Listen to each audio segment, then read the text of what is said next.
Anyway, I got a question earlier that I wanted to answer. What was the question? Stats, commentary stats. Someone asked, should, as a commentator, you use more stats? Are stats important? I think that there is a good time to use stats as a commentator. So let's say the stat is like, Punk did crouching medium kick, and of the 19 times it hit, he confirmed it 17 times or something, right? And of the 20 times it was on block, he never canceled into Tenko, right? Like that's a cool stat, right? I like that. That's an interesting stat to bring up for Punk. If those stats are like really pertinent, I think they're good. And it's the same thing I feel like with updates and like pathing and like how they got to the point where they got to and who they've beaten.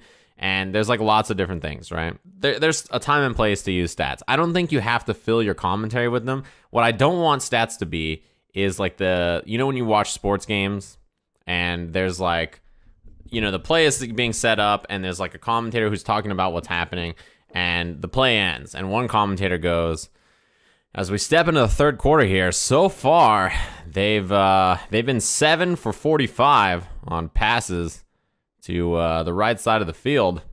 So we'll see if that has any effect on the rest of the game here, Joe. And like it's like delivered in a way where you can tell like they have the stat and the graphic, so they have to use it.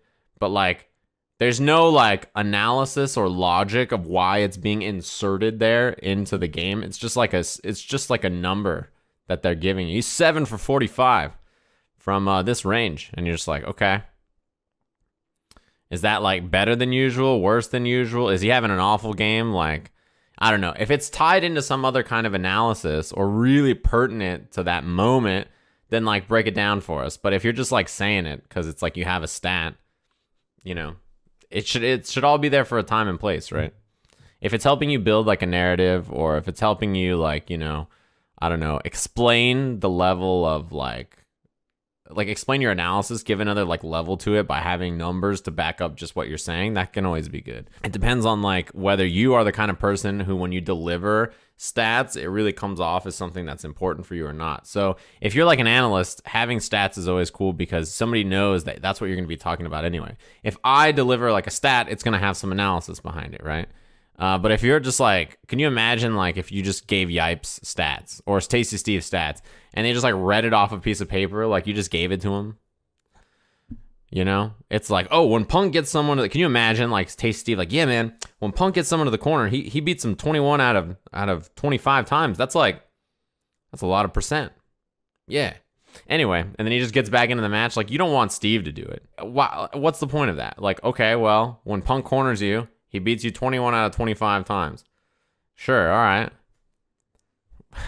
Yeah, I don't know. It just seems like one of those positions where it's like, what the fuck does that mean, right? Kobe Bryant. What the fuck does that mean, Kobe Bryant? So, that's just what I'm thinking in terms of using stats for commentary and stuff. In general, that's like I wouldn't recommend it, but if you want to be like the stats guy or something, if you want to make that your thing, then maybe that works, right? Just like Ringe has been working hard on the 30-month subscription. That has to be tied for the longest, right? That's an interesting stat, right?